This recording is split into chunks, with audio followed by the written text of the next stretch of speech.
Let's do another insecure attachment scenario. This time it's going to be disorganized attachment, and this is going to be a child-parent relationship. So remember, in previous videos when I talked about disorganized attachment in childhood, this means that you've had some sort of abuse or neglect. So that's physical, sexual, extreme neglect, or emotional abuse. You could have had inconsistent care, so your caregiver was unpredictable, maybe frightening, and perhaps unable to meet your emotional needs.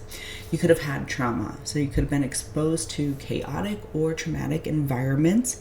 So think about like violence in the home, addiction, or an instability at home of any sort. Or maybe your caregiver had an unresolved loss, and they were grieving and they were emotionally unavailable for you and your needs. So again, this scenario is going to be the ones that we've already talked about in the other videos on the other insecure attachments. So here we have a 3-year-old that is playing in a playground, and they fall and they scrape their knee, and so they want to be consoled, right? So they start running toward their parent for comfort, but then they stop halfway looking fearful. Again, because parent might be chaotic, but let's see how a parent would react in this kind of attachment. So again, unpredictable. Sometimes the parent could comfort the child, sometimes they can be angry with the child, or sometimes they can even frighten the child.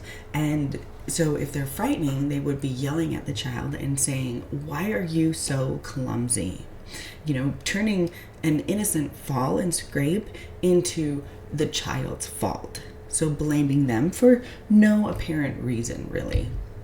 And what does this do to the outcome of the situation, and really the outcome of going forward, future situations for the child?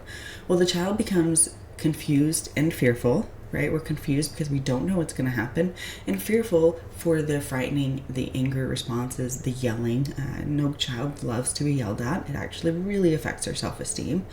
You're unsure whether your parent is a source of comfort or a source of danger, which would keep you on very high alert a lot of the time growing up. You develop mixed behaviors. Sometimes you're clinging desperately to your caregiver, and other times you're withdrawing completely. Again, a very chaotic environment can lead to this. Lots of trauma, like it said, drugs, sexual abuse, any abuse really. These are sometimes like the environments you hear on the news that are super crazy and out there with kids. These are the environments that kids are growing up in, and what that does to adulthood is it doesn't really bode well for most kids, right?